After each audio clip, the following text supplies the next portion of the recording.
ਸਤਿ ਸ਼੍ਰੀ ਅਕਾਲ। ਤੁਸੀਂ ਵੇਖ ਰਹੇ ਹੋ ਟੀਵੀ ਪੰਜਾਬ ਤੇ ਮੈਂ ਹਾਂ ਤੁਹਾਡੇ ਨਾਲ ਇੰਦਰਪ੍ਰੀਤ ਕੌਰ ਸੰਗੀੜਾ।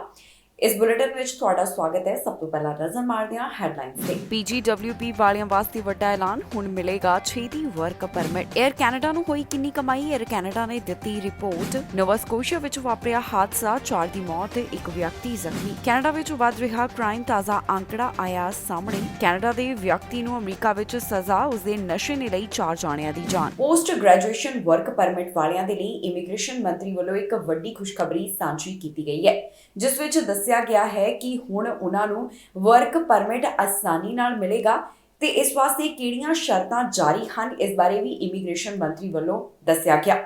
ਇਮੀਗ੍ਰੇਸ਼ਨ ਮੰਤਰੀ ਦਾ ਕਹਿਣਾ ਹੈ ਕਿ ਜਿਨ੍ਹਾਂ ਦੇ ਵਰਕ ਪਰਮਿਟ ਦੀ ਮਿਆਦ ਲੰਘ ਚੁੱਕੀ ਹੈ ਉਹ ਇਸ ਨੂੰ ਅੱਗੇ ਵਧਾ ਸਕਦੇ ਨੇ ਤੇ ਨਾਲ ਹੀ ਉਹਨਾਂ ਵੱਲੋਂ ਦੱਸਿਆ ਗਿਆ ਹੈ ਕਿ ਨਵੇਂ ਓਪਨ ਵਰਕ ਪਰਮਿਟ ਦੇ ਵਾਸਤੇ ਕੌਣ ਐਲੀਜੀਬਲ ਹੋਣਗੇ। ਇਮੀਗ੍ਰੇਸ਼ਨ ਮੰਤਰੀ ਵੱਲੋਂ ਇੱਕ ਵੱਡੀ ਖੁਸ਼ਖਬਰੀ ਸਾਂਝੀ ਕੀਤੀ ਗਈ ਹੈ, ਜਿੱਥੇ ਉਹਨਾਂ ਦੱਸਿਆ ਕਿ ਪੋਸਟ ਗ੍ਰੈਜੂਏਸ਼ਨ ਵਰਕ ਪਰਮਿਟ ਵਾਲੇ ਵੀ ਹੁਣ ਓਪਨ ਵਰਕ ਪਰਮਿਟ ਵਾਸਤੇ ਅਪਲਾਈ ਕਰ ਸਕਦੇ ਨੇ ਜਾਂ ਫਿਰ ਉਹ ਆਪਣੇ ਮੌਜੂਦਾ ਓਪਨ ਵਰਕ ਪਰਮਿਟ ਨੂੰ ਅੱਗੇ ਵਧਾ ਵੀ ਸਕਦੇ ਹਨ। ਇਸ ਤੋਂ ਪਹਿਲਾਂ ਇਮੀਗ੍ਰੇਸ਼ਨ ਮੰਤਰੀ ਵੱਲੋਂ ਐਲਾਨ ਕੀਤਾ ਗਿਆ ਸੀ, ਜਿਸ ਵਿੱਚ ਉਹਨਾਂ ਨੇ ਅਪ੍ਰੈਲ ਮਹੀਨੇ ਜਾਣਕਾਰੀ ਦਿੱਤੀ। ਇਮੀਗ੍ਰੇਸ਼ਨ ਮੰਤਰੀ ਦਾ ਕਹਿਣਾ ਹੈ ਕਿ ਕੁਝ ਤਕਨੀਕੀ ਖਰਾਬੀ ਦੇ ਕਾਰਨ ਇਸ ਵਿੱਚ ਡੀਲੇ ਨਜ਼ਰ ਆਇਆ। ਤਾਜ਼ਾ ਜਾਣਕਾਰੀ ਵਿੱਚ ਦੱਸਿਆ ਗਿਆ ਹੈ ਕਿ ਜੇਕਰ ਤੁਹਾਡਾ ਪੋਸਟ ਗ੍ਰੈਜੂਏਸ਼ਨ ਵਰਕ ਪਰਮਿਟ ਸਤੰਬਰ 20, 2021 ਤੋਂ 31 ਦਸੰਬਰ 2022 ਦੌਰਾਨ ਐਕਸਪਾਇਰ ਹੋਇਆ ਹੈ ਤਾਂ ਤੁਸੀਂ ਇਸ ਵਾਸਤੇ ਅਪਲਾਈ ਕਰ ਸਕਦੇ ਹੋ। ਨਵੇਂ ਐਲਾਨ ਮੁਤਾਬਕ ਜਿਹੜੇ ਐਲੀਜੀਬਲ PGWP ਹੋਲਡਰ ਹਨ ਉਹ ਆਪਣੇ ਵਰਕ ਪਰਮਿਟ ਵਾਸਤੇ ਐਕਸਟੈਂਸ਼ਨ ਵੀ ਲੈ ਸਕਦੇ ਨੇ, ਭਾਵ ਕਿ ਇਸ ਨੂੰ ਅੱਗੇ ਵਧਾਇਆ ਜਾ ਸਕਦਾ ਹੈ, ਜੋ ਕਿ ਅਗਲੇ 18 ਮਹੀਨਿਆਂ ਵਾਸਤੇ ਹੋਵੇਗਾ। IRCC ਵੱਲੋਂ ਦੱਸਿਆ ਗਿਆ ਕਿ ਤੁਸੀਂ ਇਸ ਵਰਕ ਪਰਮਿਟ ਵਾਸਤੇ ਪੋਰਟ ਆਫ ਐਂਟਰੀ ਤੇ ਅਪਲਾਈ ਨਹੀਂ ਕਰ ਸਕਦੇ। ਇਹ ਸਾਰੀਆਂ ਅਰਜ਼ੀਆਂ ਆਨਲਾਈਨ ਜਮ੍ਹਾਂ ਕਰਵਾਉਣੀਆਂ ਜ਼ਰੂਰੀ ਹੋਣਗੀਆਂ, ਜੋ ਕਿ 31 ਦਸੰਬਰ 2022 ਤੋਂ ਪਹਿਲਾਂ ਕਰਨਾ ਜ਼ਰੂਰੀ ਹੈ। ਇਸ ਤੋਂ ਇਲਾਵਾ ਦੱਸਿਆ ਗਿਆ ਕਿ ਮੌਜੂਦਾ ਸਮੇਂ ਜਿਹੜੇ ਕੈਨੇਡਾ ਵਿੱਚ ਹਨ ਉਹ ਇੰਟਰਮ ਪੀਰੀਅਡ ਤੇ ਕੰਮ ਕਰ ਸਕਦੇ ਨੇ, ਜਦੋਂ ਤੱਕ ਉਹਨਾਂ ਦੇ ਵਰਕ ਪਰਮਿਟ ਵਿੱਚ ਵਾਧਾ ਨਹੀਂ ਹੋ ਜਾਂਦਾ। ਹੁਣ ਤੁਹਾਨੂੰ ਦੱਸਦੇ ਹਾਂ ਕਿ ਇਮੀਗ੍ਰੇਸ਼ਨ ਦਾ ਇਹ ਤਾਜ਼ਾ ਐਲਾਨ ਕਿਹਨਾਂ ਵਾਸਤੇ ਕੀਤਾ ਗਿਆ। ਜੇਕਰ ਤੁਹਾਡਾ PGWP 2 ਅਕਤੂਬਰ 2022 ਤੋਂ 31 ਦਸੰਬਰ 2022 ਦੌਰਾਨ ਐਕਸਪਾਇਰ ਹੋਇਆ ਹੈ ਜਾਂ ਫਿਰ ਤੁਸੀਂ ਆਪਣੇ ਐਡਰੈਸ ਵਿੱਚ ਪਾਸਪੋਰਟ ਵੈਲਿਡਿਟੀ ਵਿੱਚ ਬਦਲਾਵ ਕਰਨਾ ਹੈ ਤਾਂ ਵੀ ਤੁਸੀਂ ਇਸ ਵਾਸਤੇ ਅਪਲਾਈ ਕਰ ਸਕਦੇ ਹੋ। ਸੋ PGWP ਵਾਲਿਆਂ ਦੇ ਲਈ ਹੁਣ ਇਮੀਗ੍ਰੇਸ਼ਨ ਬਾਰੇ ਇੱਕ ਵੱਡੀ ਰਾਹਤ ਦੀ ਖਬਰ ਸਾਹਮਣੇ ਆਈ ਹੈ, ਜਿਸ ਬਾਰੇ ਇਮੀਗ੍ਰੇਸ਼ਨ ਮੰਤਰੀ ਵੱਲੋਂ ਦੱਸਿਆ ਗਿਆ। ਉਹਨਾਂ ਦਾ ਕਹਿਣਾ ਹੈ ਕਿ ਜਿਹੜੇ PGWP ਹੋਲਡਰ ਹਨ ਉਹ ਵੀ ਨਵੇਂ ਵਰਕ ਪਰਮਿਟ ਵਾਸਤੇ ਅਪਲਾਈ ਕਰ ਸਕਦੇ ਨੇ। ਇਸ ਤੋਂ ਇਲਾਵਾ ਸਾਰੀ ਜਾਣਕਾਰੀ IRCC ਦੀ ਆਫੀਸ਼ੀਅਲ ਵੈਬਸਾਈਟ ਤੋਂ ਹਾਸਲ ਕੀਤੀ ਜਾ ਸਕਦੀ ਹੈ। 에ਅਰ ਕੈਨੇਡਾ ਨੂੰ ਦੂਸਰੇ ਕੁਆਰਟਰ ਦੌਰਾਨ ਕਿੰਨੀ ਕਮਾਈ ਹੋਈ, ਇਸ ਦੀ ਜਾਣਕਾਰੀ ਉਹਨਾਂ ਵੱਲੋਂ ਦਿੱਤੀ ਗਈ ਹੈ ਤੇ ਨਾਲ ਹੀ ਦੱਸਿਆ ਗਿਆ ਕਿ ਮੌਜੂਦਾ ਸਮੇਂ ਉਹਨਾਂ ਨੂੰ ਕਿੰਨਾ ਘਾਟਾ ਸਹਿਣਾ ਪਿਆ ਹੈ। ਹੁਣ ਯਾਤਰਾ ਪਾਬੰਦੀਆਂ ਖਤਮ ਹੋਣ ਤੋਂ ਬਾਅਦ ਵੱਧ ਲੋਕ ਯਾਤਰਾ ਕਰ ਰਹੇ ਹਨ, ਜਿਸ ਤੋਂ ਬਾਅਦ ਹੁਣ ਇਹ ਪਤਾ ਚੱਲਿਆ ਹੈ ਕਿ 에ਅਰਲਾਈਨ ਨੂੰ ਵੀ ਪਹਿਲਾਂ ਦੇ ਮੁਕਾਬਲੇ ਘਾਟੇ ਦਾ ਸਾਹਮਣਾ ਕਰਨਾ ਪਿਆ। 에ਅਰ ਕੈਨੇਡਾ ਨੂੰ ਹੁਣ ਕਿੰਨਾ ਘਾਟਾ ਪਿਆ ਹੈ, ਇਸ ਦੀ ਜਾਣਕਾਰੀ ਉਹਨਾਂ ਵੱਲੋਂ ਦਿੱਤੀ ਗਈ। 에ਅਰ ਕੈਨੇਡਾ ਵੱਲੋਂ ਦੂਸਰੇ ਕੁਆਰਟਰ ਦੇ ਵਿੱਚ ਪਏ ਘਾਟੇ ਦੀ ਰਿਪੋਰਟ ਜਨਤਕ ਕੀਤੀ ਹੈ। ਜੀ ਹਾਂ, 에ਅਰ ਕੈਨੇਡਾ ਵੱਲੋਂ ਜਿਹੜੀ ਰਿਪੋਰਟ ਪੇਸ਼ ਕੀਤੀ ਗਈ ਉਸ ਵਿੱਚ ਉਹਨਾਂ ਦੱਸਿਆ ਕਿ ਦੂਸਰੇ ਕੁਆਰਟਰ ਵਿੱਚ 에ਅਰ ਕੈਨੇਡਾ ਨੂੰ $386 ਮਿਲੀਅਨ ਦਾ ਘਾਟਾ ਸਹਿਣਾ ਪਿਆ, ਜੋ ਕਿ ਪਿਛਲੇ ਸਾਲ ਅੰਕੜਾ $1.17 ਬਿਲੀਅਨ ਦਾ ਦੱਸਿਆ ਗਿਆ ਸੀ। ਰਿਪੋਰਟ ਦੇ ਵਿੱਚ ਜਿਹੜੇ ਅੰਕੜੇ ਪੇਸ਼ ਕੀਤੇ ਗਏ ਉਹਨਾਂ ਨੂੰ ਵੇਖ ਕੇ ਪਤਾ ਚੱਲਦਾ ਹੈ ਕਿ ਪਹਿਲਾਂ ਦੇ ਮੁਕਾਬਲੇ ਰੈਵਨਿਊ ਵਿੱਚ ਵਾਧਾ ਦਰਜ ਕੀਤਾ ਗਿਆ। 에ਅਰਲਾਈਨ ਵੱਲੋਂ ਜਾਣਕਾਰੀ ਦਿੱਤੀ ਗਈ ਹੈ ਕਿ ਉਹਨਾਂ ਦਾ 3 ਮਹੀਨਿਆਂ ਵਾਸਤੇ ਜਿਹੜਾ ਘਾਟਾ ਹੈ ਉਹ 30 ਜੂਨ ਨੂੰ ਖਤਮ ਹੋਵੇਗਾ, ਜਿਸ ਬਾਰੇ ਉਹਨਾਂ ਨੇ $1.60 ਪਰ ਡਿਲਿਊਟ ਸ਼ੇਅਰ ਦੀ ਜਾਣਕਾਰੀ ਦਿੱਤੀ ਗਈ ਹੈ, ਜਦਕਿ 2021 ਦੇ ਦੂਸਰੇ ਕੁਆਰਟਰ ਵਿੱਚ ਇਹ ਅੰਕੜਾ $3.31 ਪਰ ਡਿਲਿਊਟ ਦੱਸਿਆ ਗਿਆ ਸੀ। 에ਅਰਲਾਈਨ ਦਾ ਕਹਿਣਾ ਹੈ ਕਿ ਉਹਨਾਂ ਨੂੰ ਕੁੱਲ $3.98 ਬਿਲੀਅਨ ਦਾ ਮੁਨਾਫਾ ਹੋਇਆ, ਜੋ ਕਿ ਪਿਛਲੇ ਸਾਲ $837 ਮਿਲੀਅਨ ਸੀ। ਜ਼ਿਕਰਯੋਗ ਹੈ ਕਿ ਕੈਨੇਡਾ ਵੱਲੋਂ ਜਿਹੜੀਆਂ ਕੋਰੋਨਾ ਵਾਇਰਸ ਨੂੰ ਧਿਆਨ ਵਿੱਚ ਰੱਖਦਿਆਂ ਯਾਤਰਾ ਸੰਬੰਧੀ ਪਾਬੰਦੀਆਂ ਲਗਾਈਆਂ ਗਈਆਂ ਸੀ, ਲਗਭਗ ਇਹਨਾਂ ਸਾਰੀਆਂ ਪਾਬੰਦੀਆਂ ਨੂੰ ਹੁਣ ਖਤਮ ਕਰ ਦਿੱਤਾ ਗਿਆ ਹੈ। ਕੈਨੇਡਾ ਵਿੱਚ ਯਾਤਰੀ ਸ਼ਰਤ ਦੇ ਆਧਾਰ ਦੇ ਉੱਪਰ ਦਾਖਲ ਹੋ ਸਕਦੇ ਨੇ। ਇਹ ਸ਼ਰਤ ਹੈ ਕਿ ਉਹਨਾਂ ਦਾ ਵੈਕਸੀਨੇਟਡ ਹੋਣਾ ਜ਼ਰੂਰੀ ਹੈ। ਪਹਿਲਾਂ ਦੇ ਮੁਕਾਬਲੇ ਯਾਤਰਾ ਵਿੱਚ ਜੋ ਢਿੱਲ ਦਿੱਤੀ ਗਈ ਹੈ ਉਸ ਤੋਂ ਬਾਅਦ ਵੱਧ ਯਾਤਰੀ ਯਾਤਰਾ ਕਰਦੇ ਹੋਏ ਦਿਖਾਈ ਦੇ ਰਹੇ ਨੇ। ਨੋਵਾ ਸਕੋਸ਼ੀਆ ਵਿੱਚ ਇੱਕ ਵੱਡਾ ਹਾਦਸਾ ਵਾਪਰਿਆ। ਹਾਦਸਾ ਵਾਪਰਨ ਕਾਰਨ 4 ਦੀ ਮੌਤ ਹੋ ਗਈ ਅਤੇ ਇੱਕ ਜ਼ਖਮੀ ਦੱਸਿਆ ਜਾ ਰਿਹਾ ਹੈ। ਜ਼ਖਮੀ ਦਾ ਇਸ ਸਮੇਂ ਹਸਪਤਾਲ ਵਿੱਚ ਇਲਾਜ ਚੱਲ ਰਿਹਾ ਹੈ। ਫਿਲਹਾਲ ਪੀੜਤਾਂ ਦੀ ਪਹਿਚਾਣ ਜਨਤਕ ਨਹੀਂ ਕੀਤੀ ਗਈ ਤੇ ਹਾਦਸੇ ਦੇ ਕਾਰਨ ਪਤਾ ਲਗਾਉਣ ਦੀ ਵੀ ਕੋਸ਼ਿਸ਼ ਕੀਤੀ ਜਾ ਰਹੀ ਹੈ। ਨੋਵਾ ਸਕੋਸ਼ੀਆ ਤੋਂ ਖਬਰ ਸਾਹਮਣੇ ਆ ਰਹੀ ਹੈ ਜਿੱਥੇ ਕਾਰ ਹਾਦਸਾ ਵਾਪਰਿਆ। ਹਾਦਸੇ ਵਿੱਚ 4 ਦੀ ਮੌਤ ਹੋ ਗਈ ਤੇ ਇੱਕ ਦੀ ਹਾਲਤ ਗੰਭੀਰ ਦੱਸੀ ਜਾ ਰਹੀ ਹੈ। ਇਸ ਮਾਮਲੇ ਬਾਰੇ ਹੁਣ ਨੋਵਾ ਸਕੋਸ਼ੀਆ RCMP ਵੱਲੋਂ ਜਾਣਕਾਰੀ ਦਿੱਤੀ ਗਈ ਜਿੱਥੇ ਉਹਨਾਂ ਦੱਸਿਆ ਕਿ 2 ਵਾਹਨ ਹਾਦਸੇ ਦਾ ਸ਼ਿਕਾਰ ਹੋਏ। ਇਹ ਘਟਨਾ ਪਿਕਟੋ ਕਾਉਂਟੀ ਦੇ ਨੇੜੇ ਵਾਪਰੀ ਹੈ। 4 ਜਾਣਿਆਂ ਦੀ ਮੌਤ ਹੋ ਗਈ ਤੇ ਇੱਕ ਨੂੰ ਜ਼ਖਮੀ ਹਾਲਤ ਵਿੱਚ ਹਸਪਤਾਲ ਭਰਤੀ ਕਰਵਾਇਆ ਗਿਆ। ਪੁਲਿਸ ਨੇ ਦੱਸਿਆ ਹੈ ਕਿ ਇਹ ਮਾਮਲਾ ਹਾਈਵੇ 401 ਤੋਂ ਸਾਹਮਣੇ ਆਇਆ। ਮੌਕੇ ਵਾਲੀ ਥਾਂ ਤੇ ਕਾਰ ਨੂੰ ਚਲਾਉਣ ਵਾਲੇ ਡਰਾਈਵਰ ਦੀ ਮੌਤ ਹੋ ਗਈ ਜਿਸ ਦੀ ਉਮਰ 51 ਸਾਲ ਦੇ ਕਰੀਬ ਦੱਸੀ ਗਈ। ਉਸ ਦੀ ਪਹਿਚਾਣ ਪੁਲਿਸ ਵਿਭਾਗ ਵੱਲੋਂ ਜਨਤਕ ਨਹੀਂ ਕੀਤੀ ਗਈ। ਬਾਕੀ ਜਿਹੜੇ 3 ਜਾਣਿਆਂ ਦੀ ਜਾਨ ਗਈ ਹੈ ਉਹ SUV ਵਿੱਚ ਸਵਾਰ ਸਨ। ਇਹਨਾਂ ਦੀ ਉਮਰ 61, 55 ਤੇ 51 ਸਾਲ ਦੱਸੀ ਜਾ ਰਹੀ ਹੈ ਜਿਹੜੇ ਕਿ ਮੌਕੇ ਵਾਲੀ ਥਾਂ ਦੇ ਉੱਪਰ ਹੀ ਦਮ ਤੋੜ ਗਏ। ਇਸ ਤੋਂ ਇਲਾਵਾ 51 ਸਾਲ ਦੇ ਇੱਕ ਵਿਅਕਤੀ ਨੂੰ ਜ਼ਖਮੀ ਹਾਲਤ ਵਿੱਚ ਹਸਪਤਾਲ ਵਿੱਚ ਭਰਤੀ ਕਰਵਾਇਆ ਗਿਆ ਹੈ ਜਿਸ ਦੀ ਹਾਲਤ ਇਸ ਵੇਲੇ ਗੰਭੀਰ ਬਣੀ ਹੋਈ ਹੈ। ਘਟਨਾ ਵਾਲੀ ਥਾਂ ਤੇ ਪੁਲਿਸ ਵੱਲੋਂ ਦੱਸਿਆ ਜਾ ਰਿਹਾ ਹੈ ਕਿ ਉਹਨਾਂ ਨੂੰ ਕੁਝ ਸਮੇਂ ਵਾਸਤੇ ਇਹ ਰਸਤਾ ਬੰਦ ਕਰਨਾ ਪਿਆ ਪਰ ਬਾਅਦ ਵਿੱਚ ਇਸ ਨੂੰ ਮੁੜ ਚਾਲੂ ਕਰ ਦਿੱਤਾ। ਪੀੜਤਾਂ ਦੇ ਨਾਮ ਅਜੇ ਤੱਕ ਜਨਤਕ ਨਹੀਂ ਕੀਤੇ ਗਏ। ਹਾਦਸੇ ਦੇ ਕਾਰਨ ਬਾਰੇ ਵੀ ਪੁਲਿਸ ਵੱਲੋਂ ਬਹੁਤੀ ਡਿਟੇਲ ਨਹੀਂ ਦਿੱਤੀ ਗਈ। ਮਾਮਲੇ ਦੀ ਜਾਂਚ ਪੜਤਾਲ ਜਾਰੀ ਹੈ। ਇਸ ਤੋਂ ਬਾਅਦ ਬਾਕੀ ਦੀ ਇਨਫੋਰਮੇਸ਼ਨ ਸਾਂਝੀ ਕੀਤੀ ਜਾਵੇਗੀ। ਕੈਨੇਡਾ ਵਿੱਚ ਪਹਿਲਾਂ ਦੇ ਮੁਕਾਬਲੇ ਕ੍ਰਾਈਮ ਅੰਦਰ ਵਾਧਾ ਦਰਜ ਕੀਤਾ ਗਿਆ। ਦਰਅਸਲ ਸਟੈਟਿਸਟਿਕਸ ਕੈਨੇਡਾ ਵੱਲੋਂ ਕੁਝ ਤਾਜ਼ਾ ਅੰਕੜੇ ਪੇਸ਼ ਕੀਤੇ ਗਏ ਜਿਸ ਤੋਂ ਪਤਾ ਚੱਲਿਆ ਕਿ ਕੈਨੇਡਾ ਵਿੱਚ ਪਹਿਲਾਂ ਦੇ ਮੁਕਾਬਲੇ ਹੇਟ ਕ੍ਰਾਈਮ ਦੀਆਂ ਰਿਪੋਰਟਸ ਵੱਧ ਹੋਈਆਂ ਨੇ। ਪੁਲਿਸ ਕੋਲ ਕਿੰਨੀਆਂ ਰਿਪੋਰਟ ਪਹੁੰਚੀਆਂ ਇਸ ਬਾਰੇ ਸਾਰੀ ਡਿਟੇਲ ਇਸ ਰਿਪੋਰਟ ਵਿੱਚ ਦਿੱਤੀ ਗਈ ਹੈ। ਕੈਨੇਡਾ ਵਿੱਚ ਹੇਟ ਕ੍ਰਾਈਮ ਪਹਿਲਾਂ ਦੇ ਮੁਕਾਬਲੇ ਵੱਧ ਹੋਈ ਹੈ। ਸਟੈਟਿਸਟਿਕਸ ਕੈਨੇਡਾ ਵੱਲੋਂ ਇਸ ਬਾਰੇ ਇੱਕ ਰਿਪੋਰਟ ਪੇਸ਼ ਕੀਤੀ ਗਈ ਜਿਸ ਵਿੱਚ ਨਜ਼ਰ ਆ ਰਿਹਾ ਹੈ ਕਿ ਕੋਰੋਨਾ ਪੈਂਡੈਮਿਕ ਦੌਰਾਨ ਕੈਨੇਡਾ ਵਿੱਚ ਹੇਟ ਕ੍ਰਾਈਮ ਦੀਆਂ ਰਿਪੋਰਟਸ ਵੱਧ ਦਰਜ ਕੀਤੀਆਂ ਗਈਆਂ ਹਨ। ਇਸ ਦੇ ਪਿੱਛੇ ਕਈ ਕਾਰਨ ਹਨ ਜਿਨ੍ਹਾਂ ਦਾ ਰਿਪੋਰਟ ਦੇ ਵਿੱਚ ਜ਼ਿਕਰ ਕੀਤਾ ਗਿਆ। ਜੀ ਹਾਂ, ਸਟੈਟਿਸਟਿਕਸ ਕੈਨੇਡਾ ਵੱਲੋਂ ਇੱਕ ਰਿਪੋਰਟ ਜਾਰੀ ਕੀਤੀ ਗਈ ਜਿਸ ਵਿੱਚ ਪਤਾ ਚੱਲਿਆ ਹੈ ਕਿ ਪੁਲਿਸ ਨੂੰ ਪਿਛਲੇ ਸਾਲ 3360 ਹੇਟ ਕ੍ਰਾਈਮ ਦੇ ਮਾਮਲੇ ਮਿਲੇ। ਇਨ੍ਹਾਂ ਅੰਕੜਿਆਂ ਤੋਂ ਪਤਾ ਚੱਲਦਾ ਹੈ ਕਿ 2020 ਦੀ ਤੁਲਨਾ ਵਿੱਚ ਇਸ ਅੰਦਰ 27% ਦਾ ਵਾਧਾ ਦਰਜ ਕੀਤਾ ਗਿਆ ਤੇ 2 ਸਾਲਾਂ ਵਿੱਚ ਇਸ ਅੰਦਰ 72% ਦੀ ਉਛਾਲ ਦੇਖਣ ਦੇ ਵਿੱਚ ਮਿਲ ਰਿਹਾ ਹੈ। ਸਟੈਟਿਸਟਿਕਸ ਕੈਨੇਡਾ ਦੀ ਇਸ ਰਿਪੋਰਟ ਮੁਤਾਬਕ ਕੋਰੋਨਾ ਪੈਂਡੈਮਿਕ ਦਾ ਅਸਰ ਜਿਵੇਂ ਕੈਨੇਡਾ ਦੀ ਆਰਥਿਕਤਾ ਦੇ ਉੱਪਰ ਹੈਲਥਕੇਅਰ ਸਿਸਟਮ ਤੇ ਪਿਆ ਹੈ ਉਸੇ ਤਰ੍ਹਾਂ ਸੋਸਾਇਟੀ ਉੱਪਰ ਵੀ ਪੈਂਦਾ ਹੋਇਆ ਦਿਖਾਈ ਦੇ ਰਿਹਾ ਹੈ। ਭਾਵ ਕਿ ਇੱਥੇ ਹੇਟ ਕ੍ਰਾਈਮ ਦੇ ਕੇਸਿਸ ਵਿੱਚ ਵਾਧਾ ਦਰਜ ਕੀਤਾ ਗਿਆ। ਰਿਪੋਰਟ ਦੇ ਵਿੱਚ ਦੱਸਿਆ ਗਿਆ ਹੈ ਕਿ ਸੈਕਸ਼ੂਅਲ ਅਸੌਲਟ ਵਿੱਚ ਕਾਫੀ ਜ਼ਿਆਦਾ ਵਾਧਾ ਦੇਖਣ ਨੂੰ ਮਿਲਿਆ। 1996 ਤੋਂ ਬਾਅਦ ਇਹ ਆંકੜਾ 2021 ਦੌਰਾਨ ਕਾਫੀ ਵੱਡਾ ਦਰਜ ਕੀਤਾ ਗਿਆ।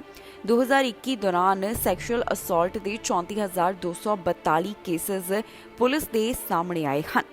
ਓਨਟਾਰੀਓ ਤੇ ਬ੍ਰਿਟਿਸ਼ ਕੋਲੰਬੀਆ ਸੂਬੇ ਵਿੱਚ ਹੋਮਿਸਾਈਡ ਦੇ ਮਾਮਲੇ ਕਾਫੀ ਵੱਧ ਦਰਜ ਕੀਤੇ ਗਏ ਨੇ ਜਦਕਿ ਐਲਬਰਟਾ ਤੇ ਨੋਵਾ ਸਕੋਸ਼ੀਆ ਵਿੱਚ ਇਸ ਦੀ ਗਿਣਤੀ ਘੱਟ ਦੱਸੀ ਜਾ ਰਹੀ ਹੈ। ਕੈਨੇਡਾ ਦੇ ਇੱਕ ਵਿਅਕਤੀ ਨੂੰ ਅਮਰੀਕਾ ਵਿੱਚ ਸਜ਼ਾ ਸੁਣਾਈ ਗਈ। ਦਰਅਸਲ ਇਸ ਵੱਲੋਂ ਨਸ਼ਾ ਲਿਜਾਇਆ ਗਿਆ ਸੀ। ਨਸ਼ੇ ਨੇ 4 ਦੀ ਜਾਨ ਲੈ ਲਈ ਜਿਸ ਤੋਂ ਬਾਅਦ ਇਸ ਵਿਅਕਤੀ ਨੂੰ ਗਿਲਟੀ ਪਾਇਆ ਗਿਆ। ਕਾਰਵਾਈ ਕਰਦਿਆਂ ਹੁਣ ਇਸ ਨੂੰ ਸਜ਼ਾ ਸੁਣਾਈ ਗਈ ਹੈ। ਮੌਂਟਰੀਅਲ ਦੇ ਇੱਕ ਵਿਅਕਤੀ ਖਿਲਾਫ ਅਮਰੀਕਾ ਵਿੱਚ ਨਸ਼ੇ ਦੇ ਮਾਮਲੇ ਸੰਬੰਧੀ ਕਾਰਵਾਈ ਕੀਤੀ ਗਈ ਹੈ। ਮੌਂਟਰੀਅਲ ਦੇ ਇਸ ਵਿਅਕਤੀ ਵੱਲੋਂ ਕੈਨੇਡੀਅਨ ਪ੍ਰਿਜ਼ਨ ਸੈੱਲ ਵਿੱਚੋਂ ਨਸ਼ਾ ਕਾਉਂਟੀ ਵਿੱਚ ਇੰਪੋਰਟ ਕੀਤਾ ਗਿਆ ਸੀ ਜਿਸ ਸੰਬੰਧੀ ਹੁਣ ਉਸ ਨੂੰ ਗਿਲਟੀ ਪਾਇਆ ਗਿਆ। ਇਸ ਖਿਲਾਫ ਕਾਰਵਾਈ ਕਰਦਿਆਂ ਹੁਣ ਅਮਰੀਕਾ ਵਿੱਚ ਇਸ ਮੌਂਟਰੀਅਲ ਦੇ ਵਿਅਕਤੀ ਨੂੰ ਸਜ਼ਾ ਸੁਣਾਈ ਗਈ ਹੈ।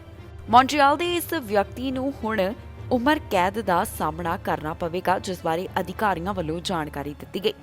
US ਡਿਪਾਰਟਮੈਂਟ ਆਫ ਜਸਟਿਸ ਵੱਲੋਂ ਦੱਸਿਆ ਗਿਆ ਕਿ ਡਰੱਗ ਟ੍ਰੈਫਿਕਿੰਗ ਦੇ ਮਾਮਲੇ ਸੰਬੰਧੀ ਇਸ ਉੱਪਰ ਕਾਰਵਾਈ ਕੀਤੀ ਗਈ ਹੈ। ਇਸ ਵਿਅਕਤੀ ਦਾ ਨਾਮ ਜੇਸਨ ਜੋ ਬੈਰੀ ਦੇ ਤੌਰ ਤੇ ਦੱਸਿਆ ਗਿਆ ਤੇ ਉਮਰ 39 ਸਾਲ ਦੇ ਕਰੀਬ ਹੈ। ਅਧਿਕਾਰੀਆਂ ਦਾ ਕਹਿਣਾ ਹੈ ਕਿ ਜਿਹੜਾ ਨਸ਼ਾ ਇਸ ਵਿਅਕਤੀ ਵੱਲੋਂ ਲਿਆਂਦਾ ਗਿਆ ਉਸ ਨਸ਼ੇ ਨੇ 4 ਜਾਣਿਆਂ ਦੀ ਜਾਨ ਲੈ ਲਈ।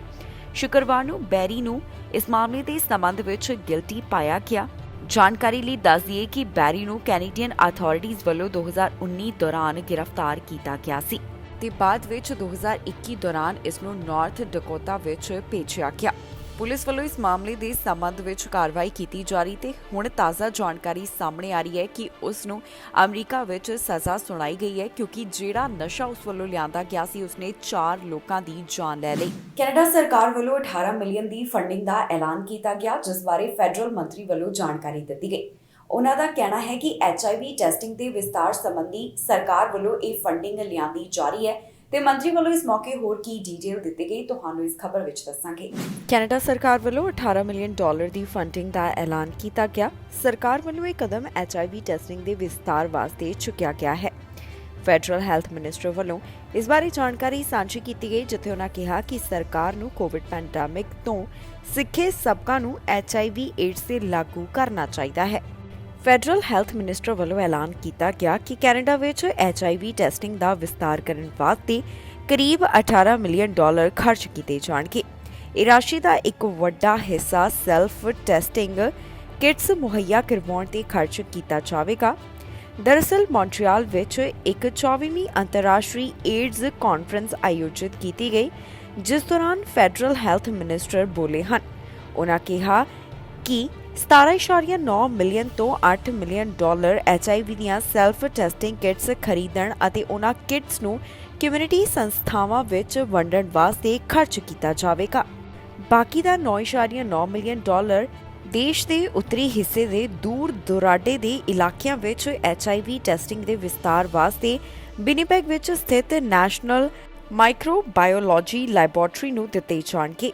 ਸਰਕਾਰ ਵੱਲੋਂ ਇੱਕ ਨਿਊਜ਼ ਰਿਲੀਜ਼ ਵੀ ਜਾਰੀ ਕੀਤੀ ਗਈ, ਜਿਸ ਵਿੱਚ ਦੱਸਿਆ ਗਿਆ ਕਿ HIV ਸੈਲਫ ਟੈਸਟ ਕਿਟਸ ਲੋਕਾਂ ਨੂੰ HIV ਦੀ ਲਾਗ ਦੀ ਜਾਂਚ ਕਰਨ ਵਾਸਤੇ ਇੱਕ ਸੁਰੱਖਿਅਤ, ਭਰੋਸੇਮੰਦ ਤਰੀਕਾ ਪ੍ਰਦਾਨ ਕਰਦੀਆਂ ਹਨ ਅਤੇ ਨਾਲ ਹੀ ਦੇਖ-ਰੇਖ ਦੀ ਮੰਗ ਕਰਨ ਵਾਲਿਆਂ ਨੂੰ ਅਕਸਰ ਜਿਹੜੀ ਮੁਸ਼ਕਿਲ ਆਉਂਦੀ ਹੈ ਉਸ ਨੂੰ ਘੱਟ ਕੀਤਾ ਜਾਵੇਗਾ। ਹੈਲਥ ਕੈਨੇਡਾ ਨੇ ਸਾਲ 2020 ਦੇ ਆਖਿਰ ਵਿੱਚ ਪਹਿਲਾ HIV ਸੈਲਫ ਟੈਸਟ ਮਨਜ਼ੂਰ ਕੀਤਾ ਸੀ। ਬ੍ਰਿਟਿਸ਼ ਕੋਲੰਬੀਆ ਦੇ ਰਿਚਮੰਡ ਵਿੱਚ ਅਧਿਕਾਰਿਤ ਕੰਪਨੀ ਵੱਲੋਂ ਇਸ ਬਾਰੇ ਜਾਣਕਾਰੀ ਦਿੱਤੀ ਗਈ। ਦੱਸ ਦਈਏ ਕਿ ਸਰਕਾਰ ਵੱਲੋਂ HIV ਨੂੰ ਲੈ ਕੇ ਇੱਕ ਅੰਦਾਜ਼ਾ ਲਗਾਇਆ ਗਿਆ। ਉਹਨਾਂ ਨੂੰ ਲੱਗਦਾ ਹੈ ਕਿ ਕੈਨੇਡਾ ਵਿੱਚ ਕਰੀਬ 63,000 ਲੋਕ HIV ਨਾਲ ਸੰਕਰਮਿਤ ਹਨ ਅਤੇ ਉਹਨਾਂ ਵਿੱਚੋਂ ਹਰੇਕ 10 ਚੋਂ ਇੱਕ ਨੂੰ ਇਸ ਵਾਇਰਸ ਦੀ ਜਾਣਕਾਰੀ ਵੀ ਨਹੀਂ ਹੈ। ਇੱਥੇ ਵੀ ਦੱਸਣਯੋਗ ਹੈ ਕਿ ਸਰਕਾਰ ਨੇ ਪਿਛਲੇ ਹਫ਼ਤੇ ਸੰਯੁਕਤ ਰਾਸ਼ਟਰ ਦੇ HIV ਏਡਜ਼ ਪ੍ਰੋਗਰਾਮ ਵਾਸਤੇ 15 ਮਿਲੀਅਨ ਦਾ ਪ੍ਰਗਟਾਵਾ ਕੀਤਾ ਸੀ। ਕੈਨੇਡਾ ਵੱਲੋਂ ਕਾਮਨਵੈਲਥ ਖੇਡਾਂ ਵਿੱਚ ਨਵਾਂ ਰਿਕਾਰਡ ਆਪਣੇ ਨਾਮ ਕੀਤਾ ਗਿਆ। ਵੇਟ ਲਿਫਟਿੰਗ ਵਿੱਚ ਕੈਨੇਡਾ ਨੇ 골ਡ ਮੈਡਲ ਜਿੱਤਿਆ। ਜੀ ਹਾਂ, ਲੈਲਰ ਵੱਲੋਂ 골ਡ ਮੈਡਲ ਜਿੱਤਿਆ ਰਿਕਾਰਡ ਕਾਇਮ ਕੀਤਾ ਗਿਆ, ਜਿਸ ਦੀ ਹੁਣ ਤਾਜ਼ਾ ਜਾਣਕਾਰੀ ਸਾਹਮਣੇ ਆ ਰਹੀ ਹੈ। ਇਸ ਤੋਂ ਇਲਾਵਾ ਇਹ ਵੀ ਪਤਾ ਚੱਲਿਆ ਕਿ ਹੁਣ ਤੱਕ ਕੈਨੇਡਾ ਵੱਲੋਂ ਕਾਮਨਵੈਲਥ ਖੇਡਾਂ ਵਿੱਚ ਕਿੰਨੇ ਮੈਡਲ ਆਪਣੇ ਹਿੱਸੇ ਕੀਤੇ ਗਏ ਹਨ। ਕਾਮਨਵੈਲਥ ਗੇਮਸ ਵਿੱਚ ਕੈਨੇਡਾ ਨੇ ਆਪਣੇ ਨਾਮ ਇੱਕ ਨਵਾਂ ਰਿਕਾਰਡ ਕੀਤਾ ਹੈ। ਵੇਟ ਲਿਫਟਿੰਗ ਵਿੱਚ ਕੈਨੇਡਾ ਵੱਲੋਂ 골ਡ ਜਿੱਤਿਆ ਗਿਆ। ਜੀ ਹਾਂ, ਕੈਨੇਡਾ ਦੀ ਮਾਇਆ ਲੈਲਰ ਨੇ ਕਾਮਨਵੈਲਥ ਗੇਮਸ ਵਿੱਚ ਰਿਕਾਰਡ ਬਣਾਇਆ ਹੈ। 27 ਸਾਲ ਦੀ ਲੈਲਰ ਨੇ ਕਲੀਨ ਐਂਡ ਜਰਕ ਵਿੱਚ 128 ਕਿਲੋ ਚੁੱਕ ਕੇ ਰਿਕਾਰਡ ਦਰਜ ਕੀਤਾ। ਇੱਥੇ ਜਿੱਤ ਦਰਜ ਕਰਵਾਉਂਦਿਆਂ ਲੈਲਰ ਨੇ ਕੈਨੇਡਾ ਦੀ ਝੋਲੀ 골ਡ ਮੈਡਲ ਪਾਇਆ। ਔਰਤਾਂ ਦੀ 76 ਕਿਲੋ ਵੇਟ ਲਿਫਟਿੰਗ ਕੈਟੇਗਰੀ ਵਿੱਚ ਲੈਲਰ ਨੇ ਇਹ 골ਡ ਮੈਡਲ ਹਾਸਿਲ ਕੀਤਾ ਹੈ।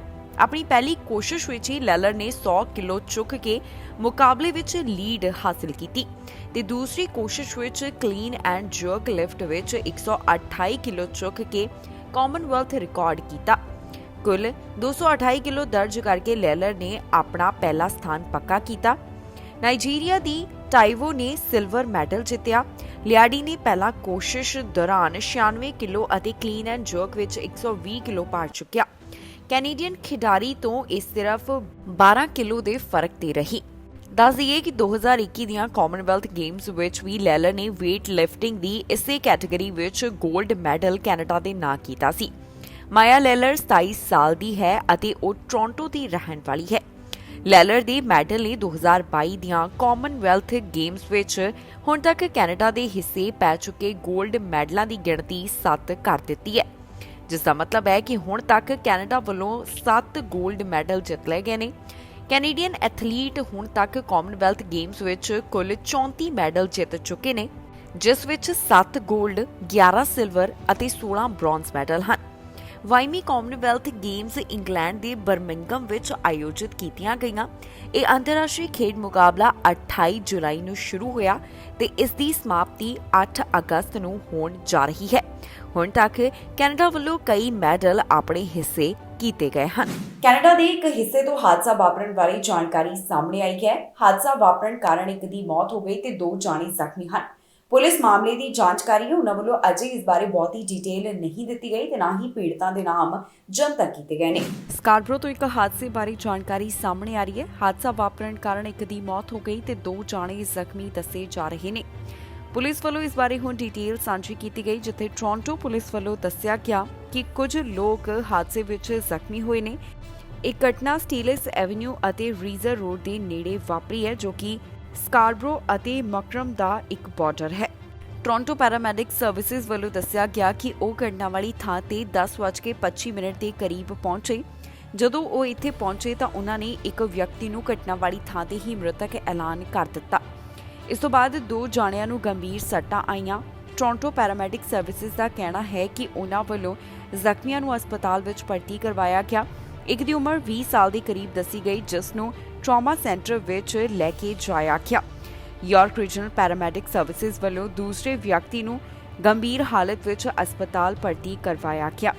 ਅਧਿਕਾਰੀਆਂ ਦਾ ਕਹਿਣਾ ਹੈ ਕਿ ਇੱਕ ਵਾਹਨ ਅੱਗ ਦੀ ਲਪੇਟ ਵਿੱਚ ਆ ਗਿਆ। ਜਿਹੜੀ ਥਾਂ ਤੇ ਇਹ ਘਟਨਾ ਵਾਪਰੀ ਹੈ ਉਸ ਨੂੰ ਕੁਝ ਸਮੇਂ ਵਾਸਤੇ ਬੰਦ ਰੱਖਿਆ ਗਿਆ, ਪਰ ਬਾਅਦ ਵਿੱਚ ਉਹਨਾਂ ਨੂੰ ਮੁੜ ਤੋਂ ਖੋਲ੍ਹ ਦਿੱਤਾ ਗਿਆ। ਫਿਲਹਾਲ ਪੀੜਤਾਂ ਦੇ ਨਾਮ ਪੁਲਿਸ ਵੱਲੋਂ ਜਨਤਕ ਨਹੀਂ ਕੀਤੇ ਗਏ ਤੇ ਨਾ ਹੀ ਇਸ ਬਾਰੇ ਬਹੁਤੀ ਡਿਟੇਲ ਦਿੱਤੀ ਗਈ ਹੈ। ਪੁਲਿਸ ਦਾ ਕਹਿਣਾ ਹੈ ਕਿ ਮਾਮਲੇ ਦੀ ਜਾਂਚ ਪੜਤਾਲ ਜਾਰੀ ਹੈ, ਜਿਸ ਤੋਂ ਬਾਅਦ ਬਾਕੀ ਦੀ ਜਾਣਕਾਰੀ ਉਹਨਾਂ ਵੱਲੋਂ ਦਿੱਤੀ ਜਾਵੇਗੀ। ਸਾਈਕਲ ਵਾਲੇ ਦੀ ਗੱਡੀ ਨਾਲ ਟੱਕਰ ਹੋਈ ਹੈ, ਜਿਸ ਤੋਂ ਬਾਅਦ ਸਾਈਕਲਿਸਟ ਦੀ ਮੌਤ ਹੋ ਗਈ। ਜੀ ਹਾਂ, ਅਧਿਕਾਰੀਆਂ ਵੱਲੋਂ ਦੱਸਿਆ ਗਿਆ ਕਿ ਇਹ ਟੱਕਰ ਛੋਟੀ SUV ਨਾਲ ਹੋਈ ਹੈ। ਸਾਈਕਲਿਸਟ ਦੀ ਅਜੇ ਪਹਿਚਾਣ ਜਨਤਕ ਨਹੀਂ ਕੀਤੀ ਗਈ। ਪੁਲਿਸ ਮਾਮਲੇ ਦੀ ਜਾਂਚ ਕਰ ਰਹੀ ਹੈ। ਕਿਲੋਨਾ ਤੋਂ ਇੱਕ ਹਾਦਸੇ ਬਾਰੇ ਜਾਣਕਾਰੀ ਸਾਹਮਣੇ ਆ ਰਹੀ ਹੈ, ਜਿੱਥੇ ਸਾਈਕਲਿਸਟ ਦੀ ਟੱਕਰ SUV ਨਾਲ ਹੋ ਗਈ। ਇਹ ਹਾਦਸਾ ਵਾਪਰਨ ਕਾਰਨ ਸਾਈਕਲਿਸਟ ਦੀ ਮੌਤ ਹੋ ਗਈ। ਪੁਲਿਸ ਵੱਲੋਂ ਹੁਣ ਇਸ ਬਾਰੇ ਜਾਣਕਾਰੀ ਦਿੱਤੀ ਗਈ ਹੈ, ਜਿੱਥੇ ਉਹਨਾਂ ਦੱਸਿਆ ਕਿ ਸਾਈਕਲਿਸਟ ਦੀ ਟੱਕਰ ਇੱਕ ਛੋਟੀ SUV ਨਾਲ ਹੋਈ, ਜਿਸ ਤੋਂ ਬਾਅਦ ਉਸ ਦੀ ਮੌਤ ਹੋ ਗਈ। ਵੈਸਟ ਕਿਲੋਨਾ RCMP ਵੱਲੋਂ ਜੋ ਡਿਟੇਲ ਦਿੱਤੀ ਗਈ ਹੈ ਉਸ ਵਿੱਚ ਉਹਨਾਂ ਦੱਸਿਆ ਕਿ ਇਹ ਮਾਮਲਾ 1 ਅਗਸਤ ਨੂੰ ਹੌਰੀਜ਼ਨ ਡਰਾਈਵ ਦੇ 21000 ਬਲਾਕ ਦੇ ਨੇੜਿਓਂ ਸਾਹਮਣੇ ਆਇਆ। ਇਹ ਘਟਨਾ 8 ਵਜੇ ਦੇ ਕਰੀਬ ਸਵੇਰ ਸਮੇਂ ਵਾਪਰੀ। RCMP ਦਾ ਕਹਿਣਾ ਹੈ ਕਿ ਉਹਨਾਂ ਵੱਲੋਂ ਸਾਈਕਲਿਸਟ ਨੂੰ ਬਚਾਉਣ ਦੀ ਕੋਸ਼ਿਸ਼ ਕੀਤੀ ਗਈ, ਪਰ ਉਸ ਦੀ ਜਾਨ ਨਹੀਂ ਬਚ ਸਕੀ ਤੇ ਉਸਨੇ ਦਮ ਤੋੜ ਦਿੱਤਾ। ਇਸ ਦੀ ਪਹਿਚਾਣ ਤਾਂ ਅਜੇ ਜਨਤਕ ਨਹੀਂ ਕੀਤੀ ਗਈ, ਪਰ ਉਮਰ ਜ਼ਰੂਰ 60 ਸਾਲ ਦੇ ਕਰੀਬ ਦੱਸੀ ਜਾ ਰਹੀ ਹੈ। ਪੁਲਿਸ ਮਾਮਲੇ ਦੀ ਜਾਂਚ ਪੜਤਾਲ ਕਰ ਰਹੀ ਹੈ, ਜਿਸ ਤੋਂ ਬਾਅਦ ਬਾਕੀ ਦੀ ਜਾਣਕਾਰੀ ਦਿੱਤੀ ਜਾਏਗੀ। ਇਸ ਤੋਂ ਇਲਾਵਾ ਉਹਨਾਂ ਵੱਲੋਂ ਕਿਹਾ ਗਿਆ ਕਿ ਜੇਕਰ ਕਿਸੇ ਨੂੰ ਵੀ ਇਸ ਮਾਮਲੇ ਬਾਰੇ ਕੋਈ ਜਾਣਕਾਰੀ ਹੋਵੇ ਤਾਂ ਵੈਸਟ ਕਿਲੋਨਾ RCMP ਨਾਲ 2507682880 ਇਸ ਨੰਬਰ ਤੇ ਸੰਪਰਕ ਕਰਕੇ ਜਾਣਕਾਰੀ ਸਾਂਝੀ ਕੀਤੀ ਜਾ ਸਕਦੀ ਹੈ। ਕੈਨੇਡਾ ਵੱਲੋਂ ਲਗਾਤਾਰ ਰੂਸ ਖਿਲਾਫ ਪਾਬੰਦੀਆਂ ਲਗਾਈਆਂ ਜਾ ਰਹੀਆਂ ਹਨ ਤੇ ਇੱਕ ਵਾਰ ਫਿਰ ਤੋਂ ਕੈਨੇਡਾ ਨੇ ਅਜਿਹਾ ਕਦਮ ਰੂਸ ਖਿਲਾਫ ਚੁੱਕਿਆ ਹੈ। ਕੈਨੇਡਾ ਵੱਲੋਂ ਨਵੀਆਂ ਪਾਬੰਦੀਆਂ ਦਾ ਐਲਾਨ ਕੀਤਾ, ਜਿਸ ਵਿੱਚ ਕਈ ਅਧਿਕਾਰੀਆਂ ਨੂੰ ਨਿਸ਼ਾਨਾ ਬਣਾਇਆ ਗਿਆ, ਜਿਸ ਦੀ ਜਾਣਕਾਰੀ ਮੰਤਰੀ ਜੋਲੀ ਵੱਲੋਂ ਦਿੱਤੀ ਗਈ ਹੈ। ਕੈਨੇਡਾ ਵੱਲੋਂ ਰਸ਼ੀਆ ਖਿਲਾਫ ਇੱਕ ਵਾਰ ਫਿਰ ਤੋਂ ਪਾਬੰਦੀਆਂ ਦਾ ਐਲਾਨ ਕੀਤਾ ਗਿਆ। ਕੈਨੇਡਾ ਨੇ ਰੂਸ ਖਿਲਾਫ ਨਵੀਆਂ ਪਾਬੰਦੀਆਂ ਲਗਾ ਦਿੱਤੀਆਂ ਨੇ। ਹੁਣ ਇਹਨਾਂ ਪਾਬੰਦੀਆਂ ਤਹਿਤ ਫੌਜੀ ਅਧਿਕਾਰੀਆਂ ਨੂੰ ਨਿਸ਼ਾਨਾ ਬਣਾਇਆ ਗਿਆ। ਜੀ ਹਾਂ, ਕੈਨੇਡਾ ਸਰਕਾਰ ਨੇ ਰੂਸ ਖਿਲਾਫ ਨਵੀਆਂ ਪਾਬੰਦੀਆਂ ਦਾ ਐਲਾਨ ਕੀਤਾ ਹੈ। ਰੂਸ ਦੇ ਜਿਨ੍ਹਾਂ ਫੌਜੀ ਅਧਿਕਾਰੀਆਂ ਦੇ ਸੈਨਿਕਾਂ ਤੇ ਯੂਕਰੇਨ ਦੇ ਬੂਚਾ ਸ਼ਹਿਰ ਵਿੱਚ ਆਮ ਨਾਗਰਿਕਾਂ ਤੇ ਜ਼ੁਲਮ ਕਰਨ ਦੇ ਇਲਜ਼ਾਮ ਹਨ, ਨਵੀਆਂ ਪਾਬੰਦੀਆਂ ਵਿੱਚ ਉਨ੍ਹਾਂ ਫੌਜੀ ਅਧਿਕਾਰੀਆਂ ਨੂੰ ਨਿਸ਼ਾਨਾ ਬਣਾਇਆ ਗਿਆ। ਕੈਨੇਡਾ ਦੀ ਵਿਦੇਸ਼ ਮੰਤਰੀ ਜੋਲੀ ਵੱਲੋਂ ਇਸ ਬਾਰੇ ਜਾਣਕਾਰੀ ਦਿੱਤੀ ਗਈ। ਉਨ੍ਹਾਂ ਵੱਲੋਂ ਅਜਿਹੇ 43 ਰੂਸੀ ਅਧਿਕਾਰੀਆਂ ਖਿਲਾਫ ਨਵੀਆਂ ਪਾਬੰਦੀਆਂ ਦਾ ਐਲਾਨ ਕੀਤਾ। ਯੂਕਰੇਨ ਉੱਪਰ ਹਮਲੇ ਦਾ ਸਮਰਥਨ ਕਰਨ ਵਾਲੀ ਕੈਨੇਡਾ ਦੇ 17 ਰੂਸੀ ਕੰਪਨੀਆਂ ਅਤੇ ਅਦਾਰਿਆਂ ਨੂੰ ਵੀ ਪਾਬੰਦੀਸ਼ੁਦਾ ਨਾਮਾਂ ਦੀ ਸੂਚੀ ਵਿੱਚ ਸ਼ਾਮਲ ਕੀਤਾ ਹੈ। ਸੂਚੀ ਵਿੱਚ ਸ਼ਾਮਲ ਕੀਤੇ ਗਏ ਜ਼ਿਆਦਾਤਰ ਵਿਅਕਤੀ ਉਹ ਰੂਸੀ ਫੌਜੀ ਅਧਿਕਾਰੀ ਹਨ ਜੋ ਕਿ ਆਪਣੇ ਸੈਨਿਕਾਂ ਵੱਲੋਂ ਬੂਚਾ ਵਿੱਚ ਕੀਤੀਆਂ ਕਾਰਵਾਈਆਂ ਕਰਕੇ ਯੂਰਪੀਅਨ ਯੂਨੀਅਨ ਦੁਆਰਾ ਜੂਨ ਵਿੱਚ ਪਾਬੰਦੀਸ਼ੁਦਾ ਸੂਚੀ ਵਿੱਚ ਸ਼ਾਮਲ ਕੀਤੇ ਗਏ ਸਨ। ਦੱਸੀਏ ਕਿ ਹਮਲੇ ਦੇ ਪਹਿਲੇ ਮਹੀਨੇ ਦੌਰਾਨ ਯੂਕਰੇਨ ਦੇ ਬੂਚਾ ਸ਼ਹਿਰ ਵਿੱਚ ਰੂਸੀ ਫੌਜੀਆਂ ਉੱਪਰ ਸੈਂਕੜੇ ਆਮ ਨਾਗਰਿਕਾਂ ਦੀ ਹੱਤਿਆ ਕਰਨ, ਉਨ੍ਹਾਂ ਤੇ ਤਸ਼ੱਦਦ ਕਰਨ ਅਤੇ ਹੋਰ ਕੋਈ ਵਾਰਦਾਤਾਂ ਨੂੰ ਅੰਜਾਮ ਦੇਣ ਦੇ ਇਲਜ਼ਾਮ ਲੱਗੇ ਸਨ। ਇੰਟਰਨੈਸ਼ਨਲ ਕ੍ਰਿਮੀਨਲ ਕੋਰਟ ਰੂਸੀ ਸੈਨਿਕਾਂ ਦੁਆਰਾ ਇਹਨਾਂ ਕਥਿਤ ਜੰਗੀ ਅਪਰਾਧਾਂ ਅਤੇ ਮਨੁੱਖਤਾ ਵਿਰੁੱਧ ਅਪਰਾਧਾਂ ਦੀ ਜਾਂਚ ਕਰ ਰਿਹਾ ਹੈ। ਮਾਰਚ ਵਿੱਚ ਰੂਸੀ ਫੌਜਾਂ ਬੁਚਾ ਤੋਂ ਬਾਹਰ ਹੋ ਗਈਆਂ। ਜ਼ਿਕਰਯੋਗ ਹੈ ਕਿ ਰੂਸ ਵੱਲੋਂ ਜੋ ਯੂਕਰੇਨ ਤੇ ਹਮਲਾ ਕੀਤਾ ਗਿਆ, ਉਸ ਤੋਂ ਬਾਅਦ ਲਗਾਤਾਰ ਅਲੱਗ-ਅਲੱਗ ਦੇਸ਼ ਰੂਸ ਖਿਲਾਫ ਸਖਤ ਕਦਮ ਚੁੱਕਦੇ ਹੋਏ ਦਿਖਾਈ ਦੇ ਰਹੇ ਨੇ। ਕੈਨੇਡਾ ਵੱਲੋਂ ਵੀ ਪਹਿਲਾਂ ਕਈ ਵਾਰ ਕਈ ਸੰਸਥਾਵਾਂ ਅਤੇ ਵਿਅਕਤੀਆਂ ਉੱਪਰ ਪਾਬੰਦੀਆਂ ਲਗਾਈਆਂ ਗਈਆਂ।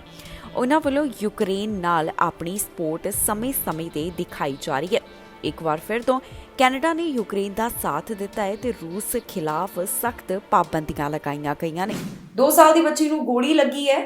ਇਸ ਬੱਚੀ ਦਾ ਹਸਪਤਾਲ ਵਿੱਚ ਇਲਾਜ ਚੱਲ ਰਿਹਾ ਹੈ। ਇਹ ਮਾਮਲਾ ਅਮਰੀਕਾ ਦੇ ਇੱਕ ਹਿੱਸੇ ਤੋਂ ਸਾਹਮਣੇ ਆਇਆ। ਪੁਲਿਸ ਵੱਲੋਂ ਇਸ ਬਾਰੇ ਜਾਣਕਾਰੀ ਦਿੱਤੀ ਗਈ, ਜਿੱਥੇ ਦੱਸਿਆ ਗਿਆ ਕਿ ਗੱਡੀ ਵਿੱਚੋਂ ਜਿਹੜੇ 4 ਜਾਣੇ ਇੱਥੇ ਸਵਾਰ ਸਨ, ਗੱਡੀ ਵਿੱਚ ਉਹਨਾਂ ਵੱਲੋਂ ਗੋਲੀਆਂ ਚਲਾ ਦਿੱਤੀਆਂ ਗਈਆਂ। ਗੋਲੀ ਇੱਕ ਬੱਚੀ ਨੂੰ ਤੇ ਇੱਕ ਬਜ਼ੁਰਗ ਨੂੰ ਲੱਗੀ ਹੈ। ਫਿਲਹਾਲ ਪੁਲਿਸ ਮਾਮਲੇ ਦੀ ਜਾਂਚ ਕਰ ਰਹੀ ਹੈ ਤਾਂ ਕਿ ਪਤਾ ਲਗਾਇਆ ਜਾ ਸਕੇ ਕਿ ਇਹ ਮਾਮਲਾ ਟਾਰਗੇਟਡ ਸੀ ਜਾਂ ਫਿਰ ਨਹੀਂ। 2 ਸਾਲ ਦੀ ਬੱਚੀ ਨੂੰ ਗੋਲੀ ਲੱਗਣ ਦਾ ਮਾਮਲਾ ਸਾਹਮਣੇ ਆਇਆ, ਜਿਸ ਦੀ ਪੁਲਿਸ ਵੱਲੋਂ ਜਾਣਕਾਰੀ ਦਿੱਤੀ ਗਈ ਹੈ। ਅਧਿਕਾਰੀਆਂ ਵੱਲੋਂ ਦੱਸਿਆ ਗਿਆ ਕਿ ਇਸ ਬੱਚੀ ਦਾ ਹਸਪਤਾਲ ਵਿੱਚ ਇਲਾਜ ਚੱਲ ਰਿਹਾ ਹੈ। ਦਰਅਸਲ ਡੈਟਰੋਇਟ ਵਿੱਚ ਗੋਲੀਆਂ ਚੱਲੀਆਂ ਤੇ ਗੋਲੀ 2 ਸਾਲ ਦੀ ਬੱਚੀ ਨੂੰ ਲੱਗੀ ਹੈ। ਫਿਲਹਾਲ ਆਫੀਸਰਸ ਵੱਲੋਂ ਇਸ ਬੱਚੀ ਦੀ ਪਹਿਚਾਣ ਜਨਤਕ ਨਹੀਂ ਕੀਤੀ ਗਈ, ਪਰ ਉਹਨਾਂ ਵੱਲੋਂ ਇਹ ਜ਼ਰੂਰ ਦੱਸਿਆ ਗਿਆ ਕਿ ਇੱਕ ਵਾਹਨ ਵਿੱਚ 3 ਜਾਣੇ ਬੈਠੇ ਹੋਏ ਸਨ। ਇਸ ਗੱਡੀ ਵਿੱਚੋਂ ਗੋਲੀਆਂ ਚੱਲਣੀਆਂ ਸ਼ੁਰੂ ਹੋਈਆਂ ਤੇ ਗੋਲੀ ਇੱਕ ਬੱਚੀ ਨੂੰ ਲੱਗੀ, ਜੋ ਕਿ ਉਸਦੀ ਬਾਂਹ ਦੇ ਹੇਠਾਂ ਲੱਗਣ ਦੇ ਬਾਰੇ ਜਾਣਕਾਰੀ ਦਿੱਤੀ ਜਾ ਰਹੀ ਹੈ। ਅਜੇ ਤੱਕ ਇਹ ਸਪਸ਼ਟ ਨਹੀਂ ਹੋ ਸਕਿਆ ਕਿ ਇਹ ਮਾਮਲਾ ਟਾਰਗੇਟਡ ਸੀ ਜਾਂ ਫਿਰ ਗਲਤੀ ਨਾਲ ਬੱਚੀ ਤੇ ਗੋਲੀ ਚੱਲ ਗਈ। ਇਸ ਗੋਲੀਬਾਰੀ ਦੀ ਘਟਨਾ ਵਿੱਚ ਇੱਕ ਹੋਰ ਵਿਅਕਤੀ ਨੂੰ ਗੋਲੀ ਲੱਗਣ ਦੇ ਬਾਰੇ ਵੀ ਪੁਲਿਸ ਵੱਲੋਂ ਦੱਸਿਆ ਗਿਆ, ਜਿਸ ਦੀ ਉਮਰ 55 ਸਾਲ ਦੇ ਕਰੀਬ ਹੈ। ਜ਼ਿਕਰਯੋਗ ਹੈ ਕਿ 2 ਹਫ਼ਤੇ ਪਹਿਲਾਂ ਮਿਸ਼ੀਗਨ ਤੋਂ ਇੱਕ ਅਜਿਹਾ ਮਾਮਲਾ ਸਾਹਮਣੇ ਆਇਆ ਸੀ, ਜਿੱਥੇ ਮਿਸ਼ੀਗਨ ਦੇ ਵਿਅਕਤੀ ਉੱਪਰ 2 ਸਾਲ ਦੀ ਬੱਚੀ ਦੇ ਕਤਲ ਸੰਬੰਧੀ ਚਾਰਜਸ ਲਗਾਏ ਗਏ। ਤਾਜ਼ਾ ਮਾਮਲਾ ਸਾਹਮਣੇ ਆਉਣ ਤੋਂ ਬਾਅਦ ਪੁਲਿਸ ਵੱਲੋਂ ਇਸ ਦੀ ਜਾਂਚ ਪੜਤਾਲ ਕੀਤੀ ਜਾ ਰਹੀ ਹੈ। ਉਹਨਾਂ ਦਾ ਕਹਿਣਾ ਹੈ ਕਿ ਮਾਮਲੇ ਦੀ ਇਨਵੈਸਟੀਗੇਸ਼ਨ ਜਾਰੀ ਹੈ, ਜਿਸ ਤੋਂ ਬਾਅਦ ਬਾਕੀ ਦੀ ਜਾਣਕਾਰੀ ਦਿੱਤੀ ਜਾਏਗੀ। ਹੁਣ ਤੱਕ ਦੀ ਅਪਡੇਟ ਵਿੱਚ ਜਿਹੜੀਆਂ ਗੱਲਾਂ ਦਾ ਜ਼ਿਕਰ ਪੁਲਿਸ ਵੱਲੋਂ ਕੀਤਾ ਗਿਆ, ਤੁਹਾਡੇ ਨਾਲ ਇਸ ਖਬਰ ਵਿੱਚ ਸਾਂਝੀਆਂ ਕੀਤੀਆਂ ਨੇ। ਮਿਸ਼ੀਗਨ ਵਿੱਚ ਇੱਕ ਖਾਸ ਸਮਾਗਮ ਕਰਵਾਇਆ ਗਿਆ, ਜਿਸ ਵਿੱਚ ਰਾਸ਼ਟਰਪਤੀ ਜੋ ਬਾਈਡਨ ਨੇ ਵਰਚੁਅਲੀ ਸ਼ਿਰਕਤ ਕੀਤੀ ਹੈ। ਦਰਅਸਲ ਰਾਸ਼ਟਰਪਤੀ ਜੋ ਬਾਈਡਨ ਦਾ ਇੱਕ ਵਾਰ ਫਿਰ ਤੋਂ ਕੋਰੋਨਾ ਟੈਸਟ ਪੋਜ਼ਿਟਿਵ ਆਇਆ, ਜਿਸ ਤੋਂ ਬਾਅਦ ਹੁਣ ਉਹ ਸਾਰੇ ਸਮਾਗਮਾਂ ਵਿੱਚ ਵਰਚੁਅਲ ਤਰੀਕੇ ਨਾਲ ਹੀ ਹਿੱਸਾ ਲੈ ਰਹੇ ਹਨ। ਮਿਸ਼ੀਗਨ ਵਿੱਚ ਹੋਏ ਸਮਾਗਮ ਦੌਰਾਨ ਰਾਸ਼ਟਰਪਤੀ ਜੋ ਬਾਈਡਨ ਵੱਲੋਂ ਵਰਚੁਅਲੀ ਹਿੱਸਾ ਲਿਆ ਗਿਆ। ਇਹ ਸਮਾਗਮ chips and science act of 2022 ਨੂੰ ਇੰਪਲੀਮੈਂਟ ਕਰਨ ਵਾਸਤੇ ਕਰਵਾਇਆ ਗਿਆ। ਇਸ ਮੌਕੇ ਕੀ ਜਾਣਕਾਰੀ ਨਿਕਲ ਕੇ ਸਾਹਮਣੇ ਆਈ ਹੈ, ਆਓ ਤੁਹਾਨੂੰ ਸੁਣਾਉਂਦੇ ਹਾਂ।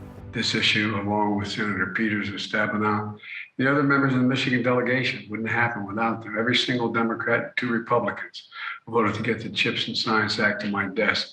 It really matters.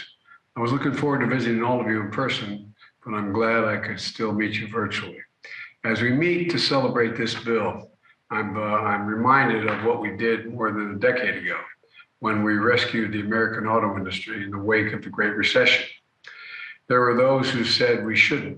Just let it go bankrupt. Remember that debate? It was a literal debate. Just let it go bankrupt. But we all in this room refused to let that happen. And it wasn't just because of an iconic industry. It was because the auto industry is the heart and soul of the nation. It was about the auto industry's legacy. It's about the future. It's about America's future. And one of the reasons why I'm so excited about the CHIPS and Science bill is that it sees that future for decades to come. Last week, after the bill passed, I saw a headline on the front page of the Detroit Free Press. It says, "Semiconductor vote thrills automakers." I know it sure in hell thrilled me, and it thrilled everybody around this White House, and all of us. You know, the way I see this bill in Michigan is it's about chips and it's about cars. The bill has supercharged our efforts to make semiconductors here in America. And, you know, these tiny little computer chips the size of a fingertip that are building the building blocks for a modern economy, they power everything from smartphones to dishwashers to automobiles and so much more. In fact, the vehicle that the UAW makes in Michigan are used as many as 3,000 semiconductors per vehicle. And as electric vehicle sales continue to climb, there were double this year than there were last year. Automakers are going to need even more of these semiconductors. ਇਸ ਦੇ ਨਾਲ ਹੀ ਜਾਂਦੇ ਇੱਕ ਵਾਰ ਫਿਰ ਤੋਂ ਨਜ਼ਰ ਮਾਰਦੇ ਹਾਂ ਹੈਡਲਾਈਨਸ ਤੇ। PGWP ਵਾਲਿਆਂ ਵਾਸਤੇ ਵੱਡਾ ਐਲਾਨ, ਹੁਣ ਮਿਲੇਗਾ ਛੇਤੀ ਵਰਕ ਪਰਮਿਟ। 에ਅਰ ਕੈਨੇਡਾ ਨੂੰ ਹੋਈ ਕਿੰਨੀ ਕਮਾਈ, 에ਅਰ ਕੈਨੇਡਾ ਨੇ ਦਿੱਤੀ ਰਿਪੋਰਟ। ਨੋਵਾ ਸਕੋਸ਼ੀਆ ਵਿੱਚ ਵਾਪਰਿਆ ਹਾਦਸਾ, 4 ਦੀ ਮੌਤ ਤੇ 1 ਵਿਅਕਤੀ ਜ਼ਖਮੀ। ਕੈਨੇਡਾ ਵਿੱਚ ਵੱਧ ਰਿਹਾ ਕ੍ਰਾਈਮ, ਤਾਜ਼ਾ ਅੰਕੜਾ ਆਇਆ ਸਾਹਮਣੇ। ਕੈਨੇਡਾ ਦੇ ਵਿਅਕਤੀ ਨੂੰ ਅਮਰੀਕਾ ਵਿੱਚ ਸਜ਼ਾ, ਉਸਦੇ ਨਸ਼ੇ ਨੇ ਲਈ 4 ਜਾਣਿਆਂ ਦੀ ਜਾਨ। ਖਬਰਾਂ ਦੇ ਇਸ ਬੁਲੇਟਿਨ ਵਿੱਚ ਇੰਨਾ ਹੀ। ਫਿਲਹਾਲ ਮੈਨੂੰ ਇੰਦਰਪ੍ਰੀਤ ਕੌਰ ਸੰਗੇੜਾ ਨੂੰ ਦਿਓ ਇਜਾਜ਼ਤ ਤੇ ਤੁਸੀਂ ਵੇਖਦੇ ਰਹੋ TV ਪੰਜਾਬ।